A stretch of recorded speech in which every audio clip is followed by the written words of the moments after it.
Winning the World Voice Calling Championship 3 times consecutively is an accomplishment only one man has achieved. Mark Drury is that man. After 8 years on the pro circuit, Mark has firmly entrenched himself as one of the country's top callers. His love of calling is quick to take a backseat to his love of the sport of turkey hunting.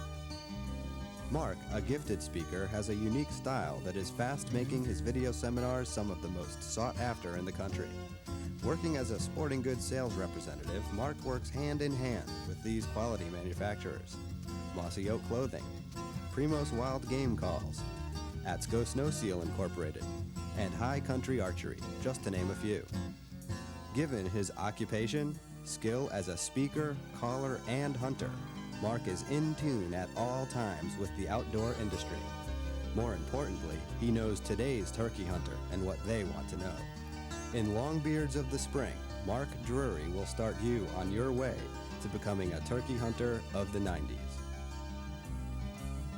Patient, cunning, skilled woodsman. These are but a few qualities that best describe Terry Drury.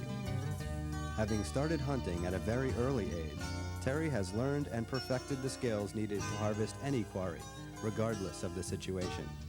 An accomplished engineer and businessman, Terry appreciates the chance to escape from the pressures of the job site to the turkey woods near his hometown of Bloomsdale, Missouri. In Longbeards of the Spring, Terry passes along some of his knowledge and experience to help you outwit your next spring longbeard. A veteran caller, writer, and hunter, Steve Stoltz uses his 20 years of experience to help you become a better turkey hunter. Steve's long list of credentials include over 100 calling titles, advisory positions with Golden Eagle bows, Mossy Oak camouflage, and Wellington outdoor products. His writings have appeared in publications such as Turkey Hunter, The Missouri Bow Hunter, and Turkey Call. As a professional fireman, Steve knows how to examine a situation, think fast, and act on it. In Longbeards of the Spring, Steve will not only show you how to examine a calling situation, he'll also explain the importance of load selection and shotgun patterning. Dale Whipfler, staff member of Primos Wild Game Calls, recently burst onto the calling scene, winning not 1, but 2 state championships. Dale finished out the season winning or placing in nearly every event in which he participated. A never-ending student to the bird itself, Dale is persistent in his quest to know the language and habits of his quarry. Dale Whipfler knows turkey hunting. Dale is also ever sensitive to the needs of the hunter and the problems within our sport, especially our increasing problem of safety. In Longbeards of the Spring, Dale will present 8 safety tips that, when followed, will make you become a safer hunter.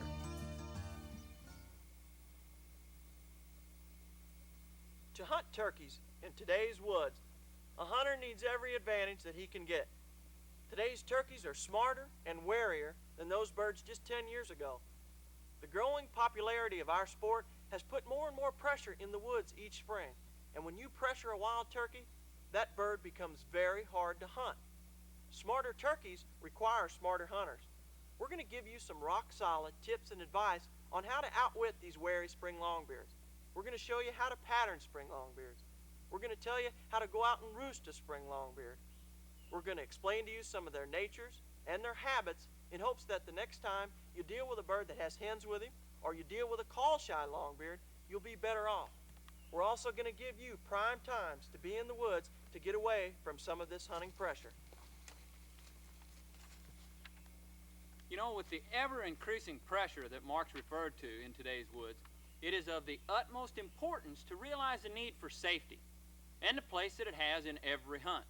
In addition to our hunts, we're also going to give you 8 very important tips to make us all safe hunters.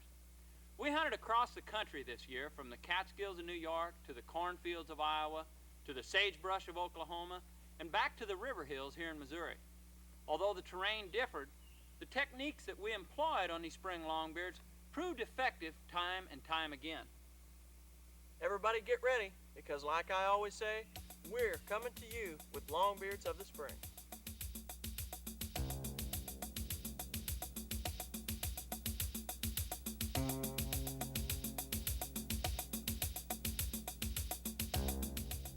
In today's spring turkey woods, you need to give yourself every edge that you possibly can.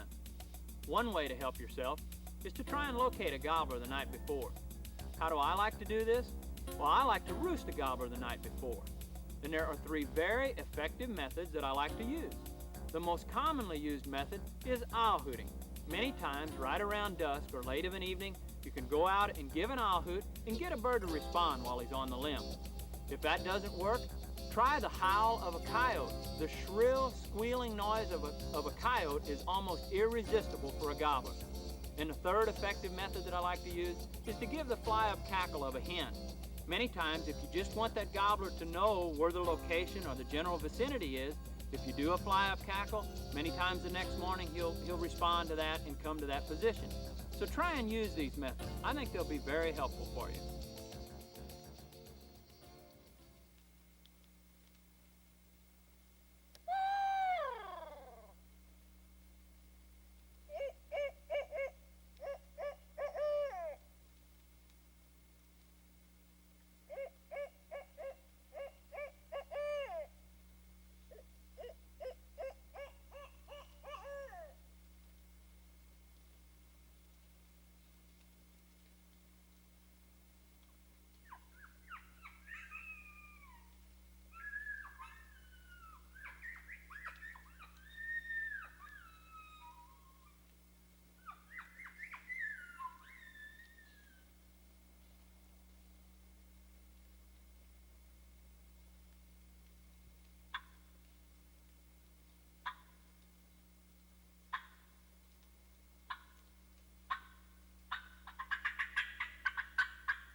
We have just shown you 3 effective methods of roosting a spring longbeard: the owl hoot, the howling of a coyote, and the fly-up cackle of a hen.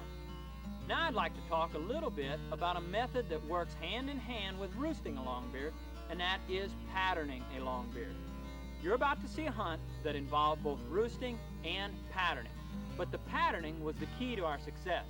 We observed this bird strutting on several occasions along the water's edge. So after very careful placement of the decoys within the gobbler strutting zone, we were able to harvest this foggy morning longbeard without ever giving a call.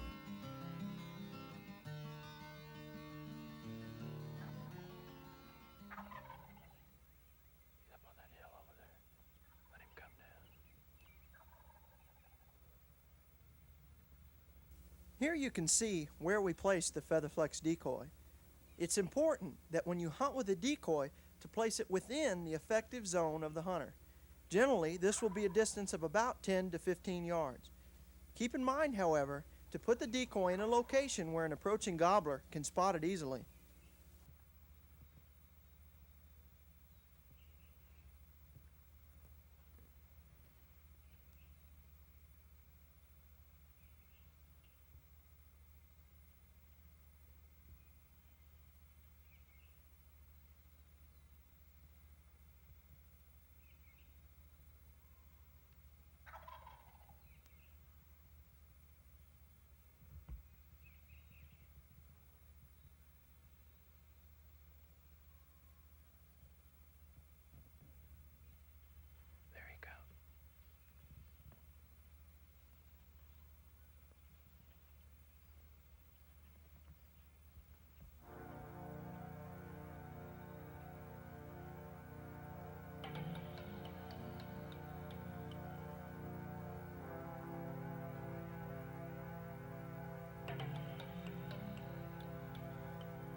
As Terry mentioned, we had observed this gobbler strutting on the point of this lake for several mornings. This told us that this was his strut zone. We were also able to determine that the gobbler was roosting in approximately the same place every night. This hunt proves that with correct decoy placement, hunting a strut zone is an extremely effective method.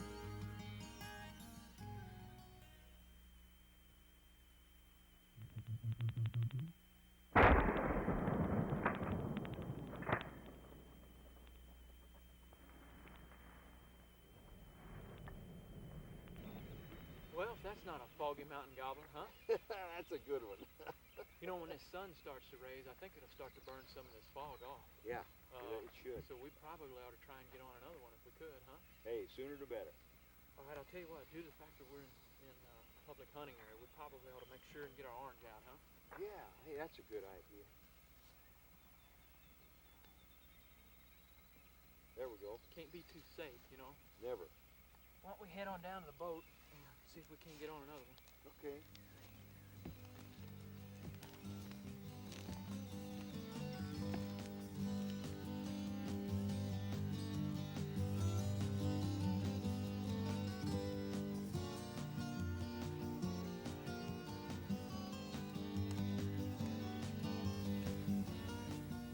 One of the easiest ways to pattern a spring longbeard is to find that longbeard strut zone. After watching the foggy morning gobbler for several mornings, we determined that his strut zone was the bank of that lake. Well, to find these strut zones, we must first take a look at the turkey's nature and habits. Why do they choose openings for their strut zones? There's a couple key reasons why they do this. One, the turkey depends greatly on their eyesight. They prefer the open country to the brush.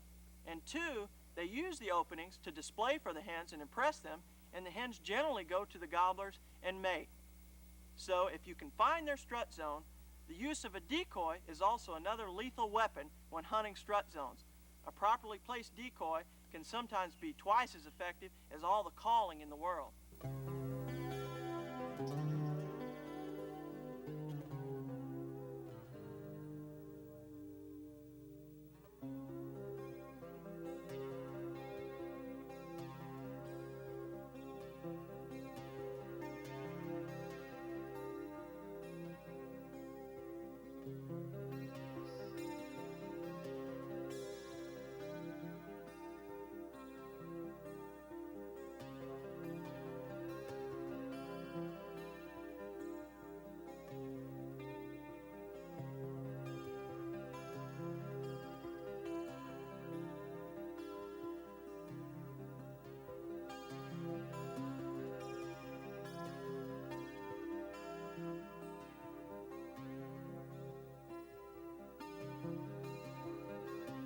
Strut zones can take many different forms.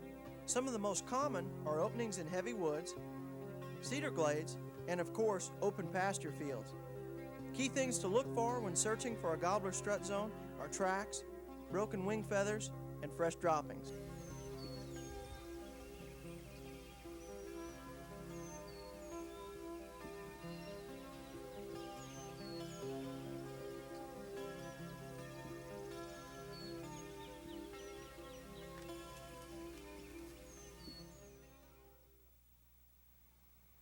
Never walk through the turkey woods without first putting on hunter orange.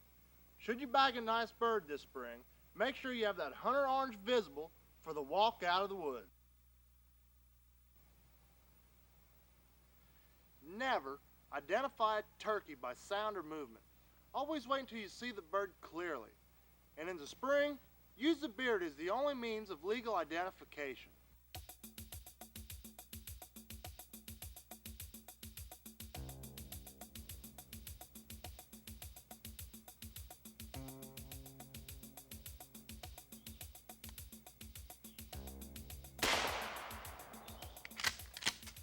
You know, patterning longbeards is important, but patterning your shotgun can be just as important, as I found out this year.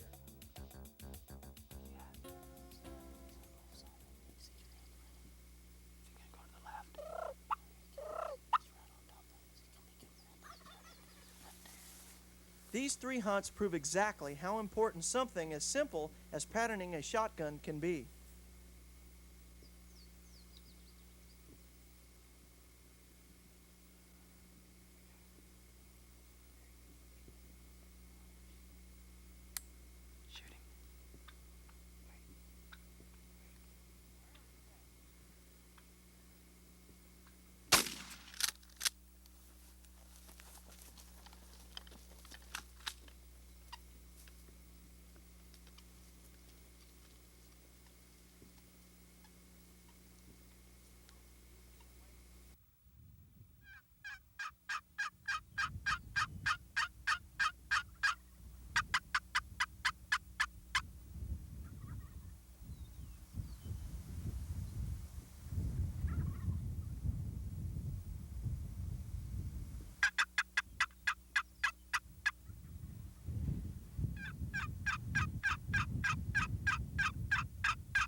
This hen leads these 2 gobblers right past Steve's position, circling the crest of his hill as they passed.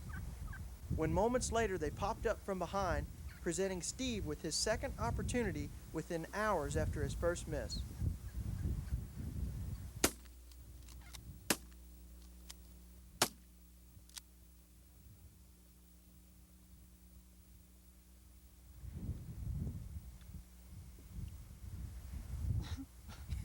Nice shooting, Steve. Thank you. I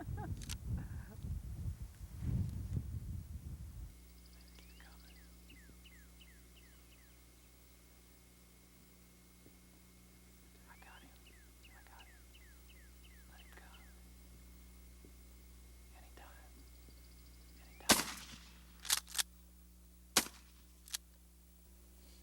Would you believe 3 misses in one day? Unbelievable.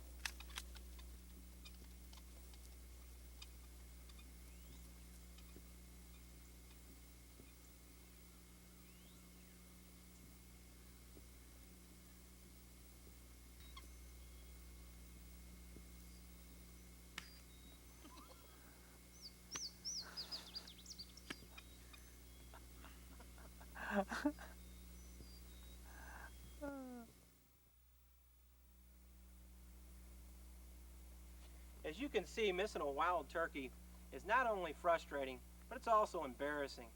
Do yourself a favor and take your shotgun out and pattern that shotgun. Know where your shotgun's shooting at different yardages, 20, 30, and 40 yards. Shoot different shells through that shotgun. As you can see on them last 3 hunts, I had screwed a choke in the week before them hunts, and I didn't know where that choke was shooting.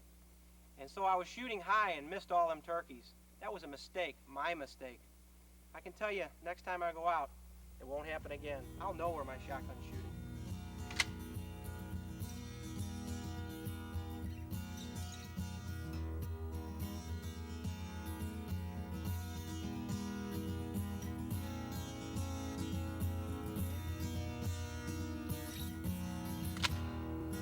As Steve mentioned, this type preparation should always be done before hunting. There are so many factors that can affect the way a given shotgun is shooting. Don't be afraid to try multiple combinations of chokes, powder charge, and shot size.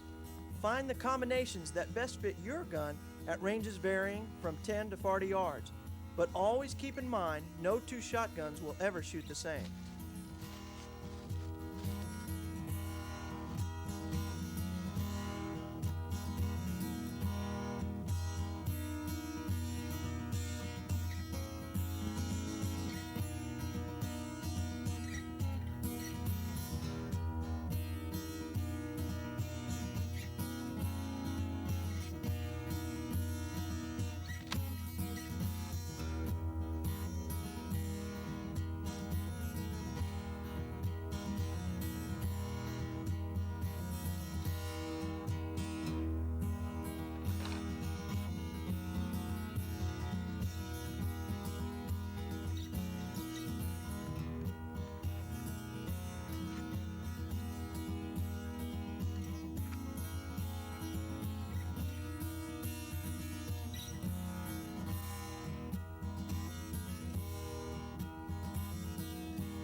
Here, Steve is joined by Oklahoman Junior Salisbury. Believe it or not, this was Steve's 4th attempt at a gobbler in one day. As you will see, patterning prior to hunting yields a much better end result.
I told you he was right up on that ridge.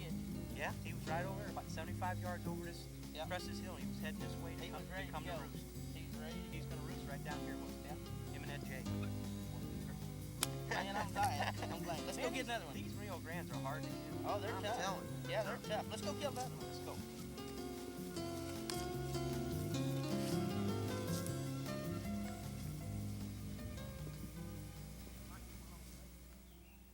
Never wave, whistle, or call to alert an approaching hunter of your position. Yell the word stop instead. There's no mistaking the human voice. Never wear red, white, blue, or black in the turkey woods. These are the colors most commonly associated with the spring gobbler.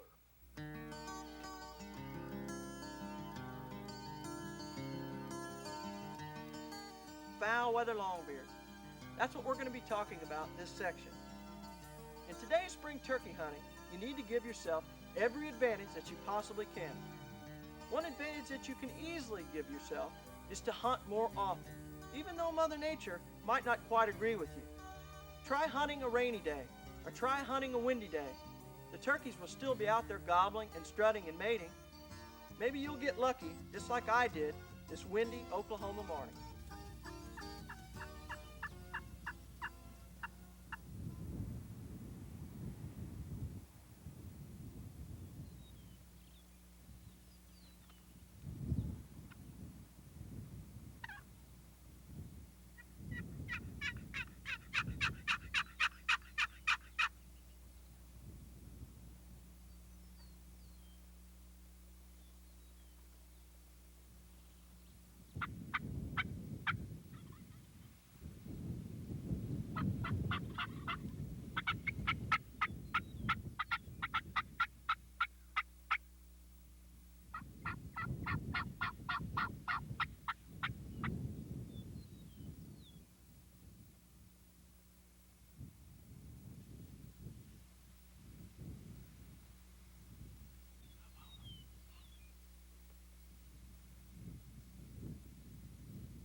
about that for black powder?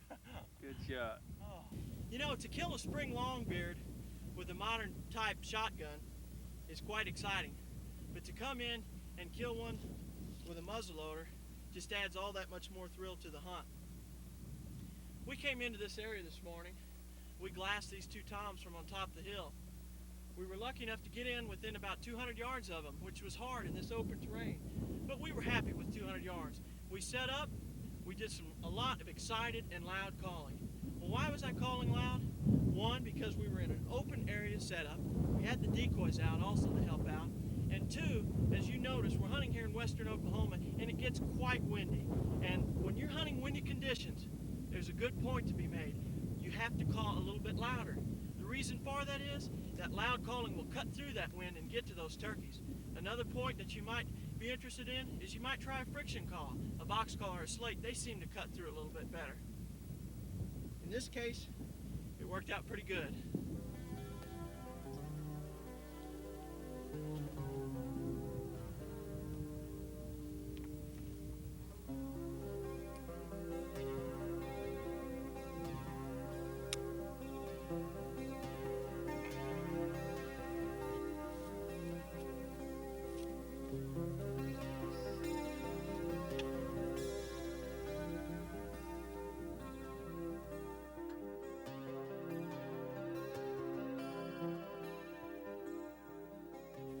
The wild turkey is extremely conditioned to foul weather. Here we see a hen pruning during a light rain. What she is doing is getting a light oil from a gland located just above her tail feathers. By distributing the oil to each of her feathers individually, she creates a defense system impervious to the wettest of weather.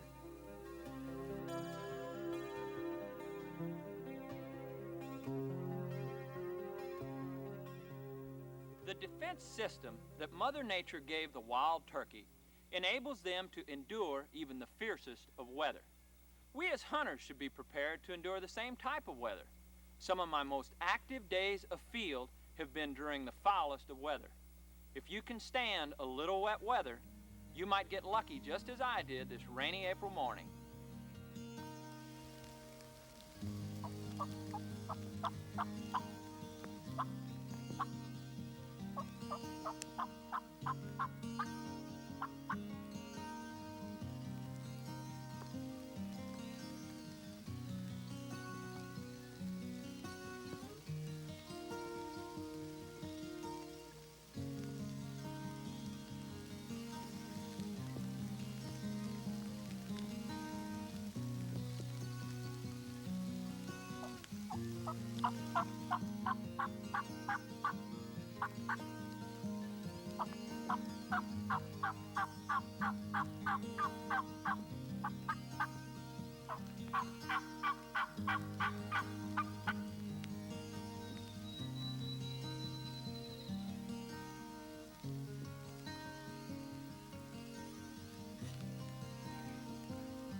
Never assume you're the only turkey hunter in the woods. Assume every sound or movement is another hunter until you can identify it as otherwise. Hunt hard and hunt long, but hunt defensively. Never use the call of a gobbler in the spring. A gobbler may draw other hunters into your area. The woods are dangerous enough. Don't go asking for trouble.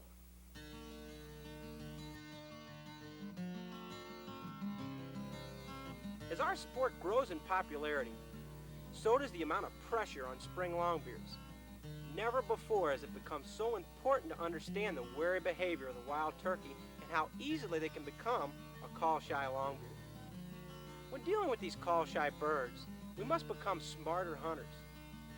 Two techniques I like to use when dealing with these call-shy birds is one, to change calling techniques, and the other is to change calling positions on a bird who's reluctant to come in.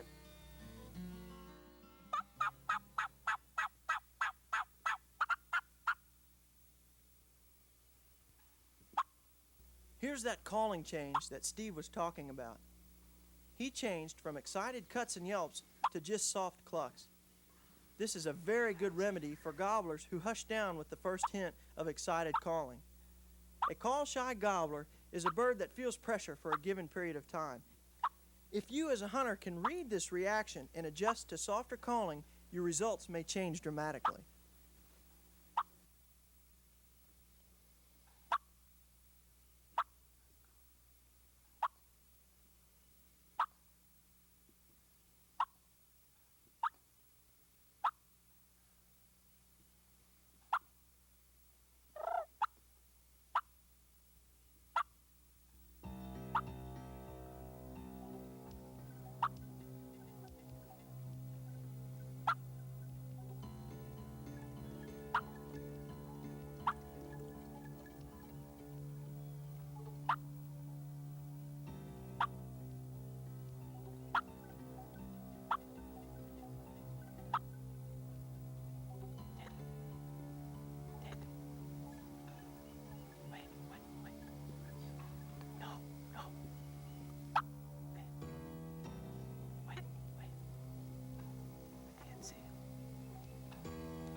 That was a prime example of how changing your calling technique helped break a call-shy longbeard.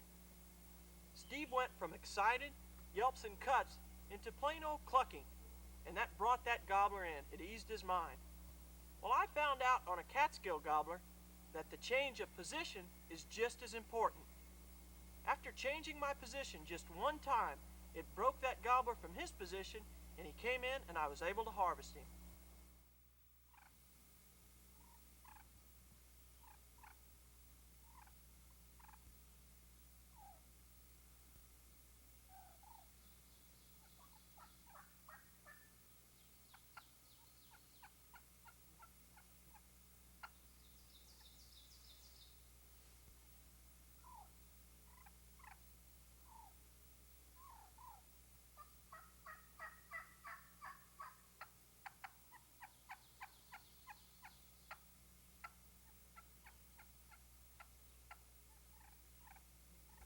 Getting a longbeard to take his first step in your direction can be the biggest obstacle on any given hunt. One tactic that has been extremely effective for me is to change positions on that gobbler. In this hunt, I started my calling at a distance of around 200 yards from the gobbler. After 30 minutes of calling and waiting, with no movement at all on the bird's part, I was quick to cut the distance in half. Once I made the move, the bird immediately broke and began working his way in. Moral of the story, don't be afraid to make a move.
about that, Norm?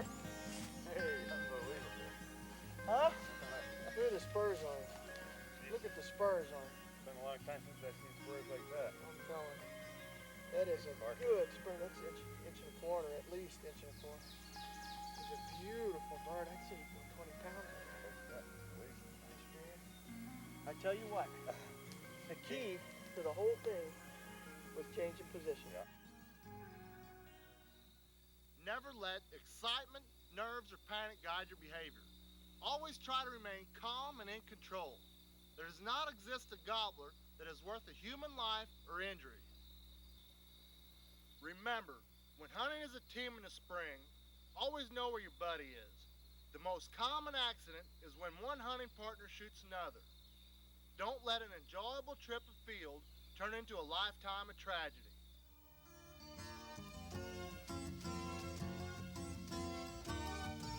One of the toughest gobblers that you will ever hunt is a gobbler that has hands with him. We're going to show you 2 surefire techniques to help you out in just that situation. 1, we're going to explain how you can call those hens to you and hopefully the gobbler will follow right along. And 2, we're going to show you what we like to call fall tactics for spring longbeards. Hello, from Northeast Iowa. I'm Dean Dempster. And I'm Kelly Salo. For Iowa hunters Dean Dempster and Kelly Salo, the outdoor world is not just a place of recreation, it's a way of life. As veteran taxidermists, each of them share their love of the outdoors and God-given talents with literally hundreds of hunters each year. Both were quick to put down their tools in exchange for an early season Iowa bow hunt. Let's join them now as they carefully work in a complete flock of turkeys. How do they do this? They work the hens.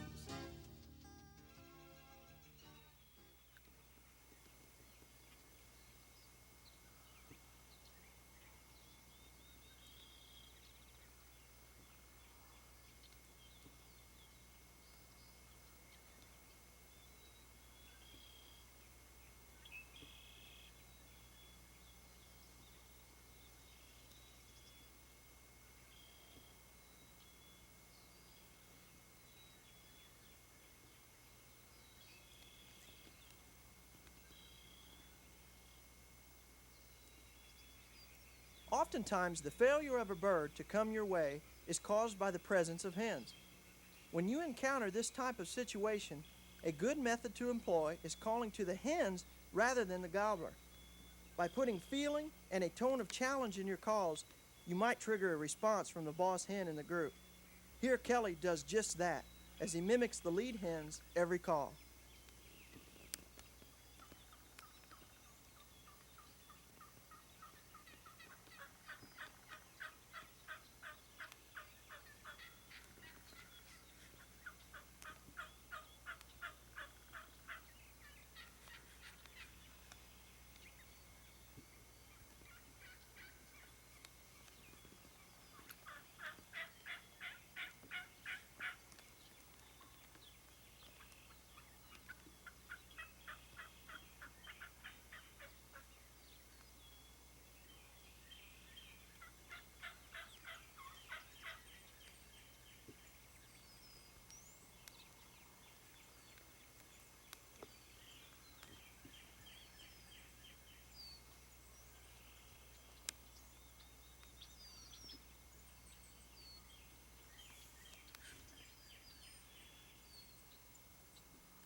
If you take away a turkey's vision, you effectively overcome a major portion of their defense system.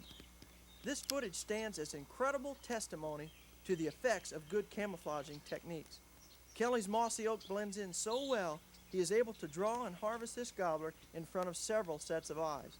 Could you do this in your camouflage?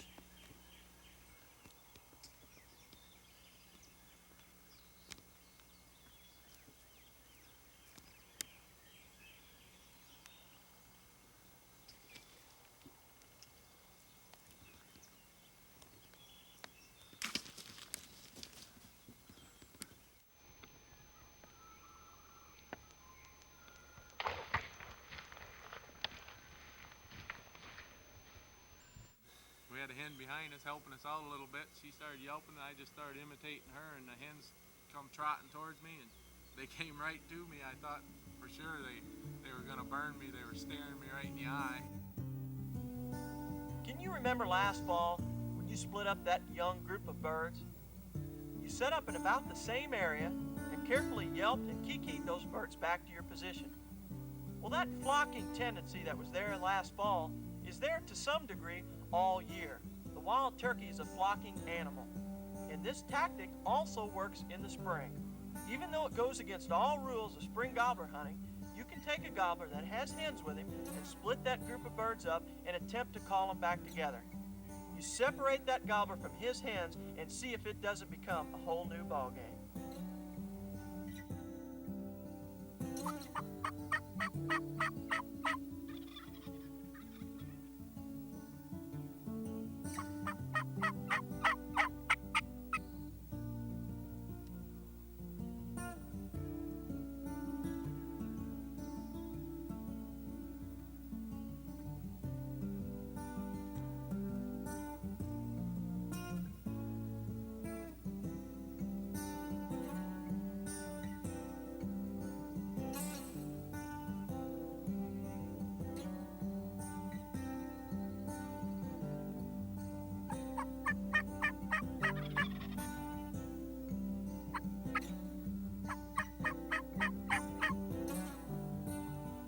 To properly employ fall tactics on spring flocks, you must use the element of surprise to your favor. Here, an attempt at moving a gun caused this spring flock to separate in several directions. Once separated, an attempt at regrouping can prove extremely effective.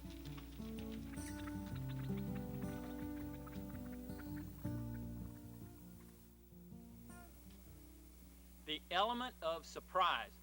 That was the key to a good split on this flock of reels. After a quick change of position and a change from a mouth call to a box call, we were able to bring this Oklahoma longbeard back in. Positive proof that fall tactics on spring longbeards can and will work.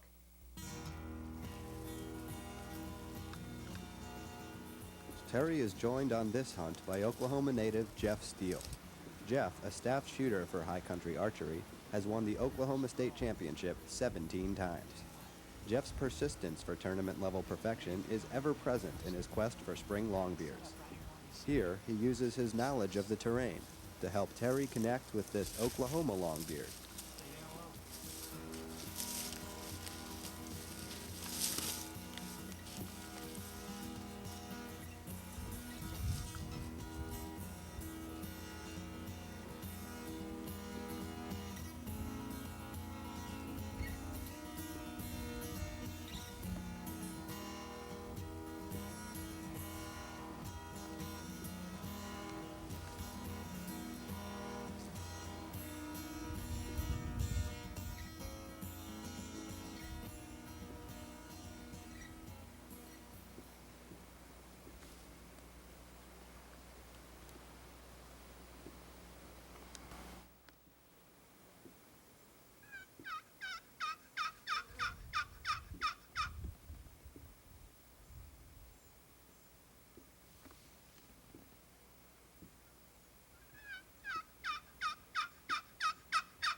Here we find Terry and Jeff in a new position on that same flock of birds that was split up just hours before. By changing calls and positions, they were able to convince this old boy to come in for one more look.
Good job, huh?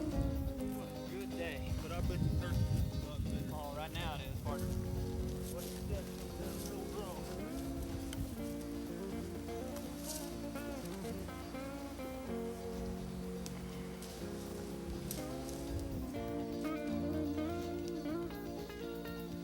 You know, we've been telling you all about taking advantage of a given situation. We've talked about roosting spring longbeards. We've talked about patterning spring longbeards. We've showed you a little bit on how to hunt a longbeard with hens. Well, now I'm going to give you an advantage that's probably the easiest of all to take advantage of, and that's hunting non-typical times for spring longbeards. We're going to bring to you two hunts, one that takes place in the mid to late morning hours, and the other that takes place at 6 o'clock in the evening. If your state allows you to hunt till 1 o'clock in the afternoon, then do that. Or if your state allows you to hunt all day, then do that. The key is to be out there when everybody else is back at the coffee shop or home in bed. Stay out there till 1 o'clock, or stay out there till the evening. The turkeys will still be going strong all day long. The spring mating ritual only comes around once every year.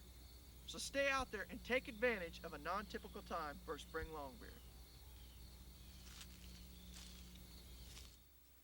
Here I am joined by one of my favorite hunting companions, my uncle, Marvin Drury.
you ever left the woods at 8 or 9 o'clock because the turkeys had stopped gobbling or you weren't hearing or seeing anything? Well, you may have made a very big mistake. So many people think that in the mid-morning hours, when that early morning gobbling dies down, the turkeys are done. Well, that is a very, very big mistake.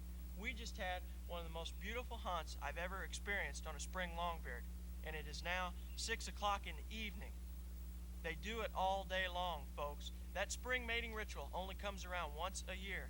And yes, if you can hunt in the afternoon in your state, you should take advantage of it. Some of the best gobbling hunts that you will ever find are in the evening. The birds will oftentimes come hard, and they'll come fast, just as they did on this hunt. We've been hunting all day and had no luck, and all of a sudden we struck a couple of birds and they came immediately into our position. There's a couple reasons for that, though. If you look at the turkey's nature or study the turkey's habits, you'll understand that after that early morning gobbling, they'll die down because they have hens with them oftentimes. Well, as the day progresses, hens go off to nest, they may go off to feed, they may go off to dust or to a watering hole. And as the day progresses, these gobblers will lose those hens. And oftentimes, the later in the day, the best chance is that he won't have a hen with him. And when you find a gobbler that doesn't have that hen, that is the gobbler that you're going to be able to call into your position, as we did here. And you see the results on that hunt. Evening hunting where legal can be extremely effective. Another crucial time are the mid to late morning hours. Here's a mid-morning hunt in the Catskill Mountains of New York with our good friend Randy Panic that I think you'll enjoy.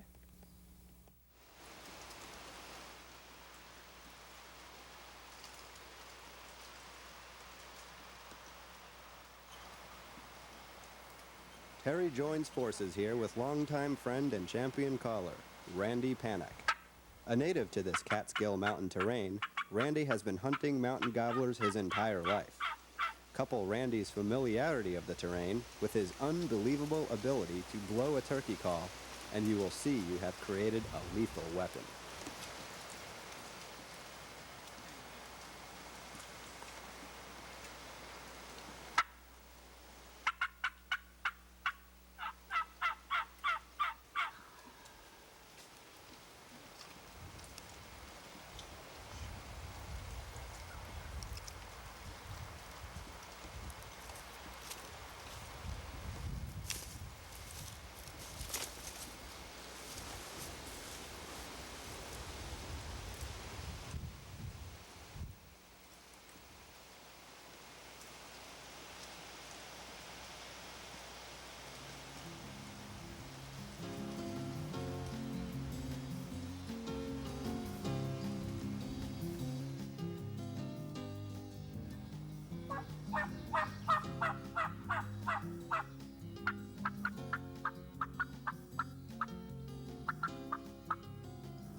Get on him, buddy. Good job.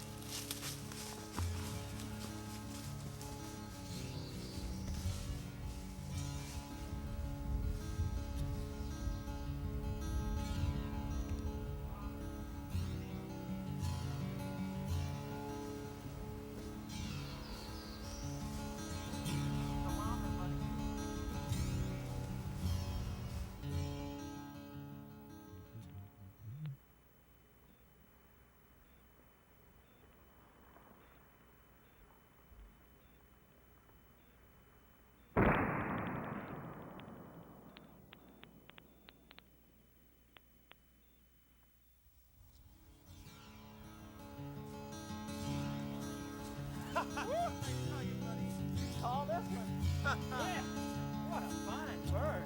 What did I tell you, Terry? Oh, man. Hey, the Catskills of New York produces fine Deer. gobblers, don't it? Look, that's a nice bird. Oh, Good job. You call this one. Good job. What did I tell you? Congratulations. What a nice turkey. Oh, man, that's a hunt. You called it mid-morning. Man, oh man, you said told that. you. You even said that. If we strike one at mid-morning, we're Most of my luck in these Catskill Mountains, farmland and everything like this, if you get these birds fired up at this time of the year for 9 o'clock in the morning and after, boy, usually they're going to come in 90% of the time. What did I tell you? Good job. It was a long day, wasn't it? Big 10 gauge. Put it on him, didn't it? Man, oh man, nice shot. Good job. Excellent. I had to pop him kind of quick there. Boy, the way he came up and all the sticks was He cutting. came pretty hard. He did some good gobbling, didn't he? Could have stuck his cave. Was he hot or what? He was hot. Ah. It just goes to show you that, you know, we worked hard this morning trying to get that bird in, and look at Look at that bird. When they're with hens, bango, nothing. And we come on this turkey, 9 o'clock, you're ready to give up. Most people are ready to give up, and bango. Good job. Good job. That's a nice bird. A nice bird. Isn't that beautiful? Gorgeous. Congratulations. All right, thanks, buddy. Good job, buddy. Good job. All right. Hey, you're my real buddy. No. You shot it and you're carrying it.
What you've just witnessed was a dramatization.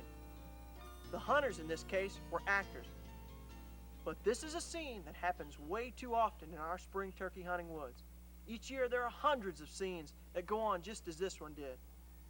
We hope you've enjoyed Longbeards of the Spring, but if you take nothing else away from this video, please become a safer hunter this spring.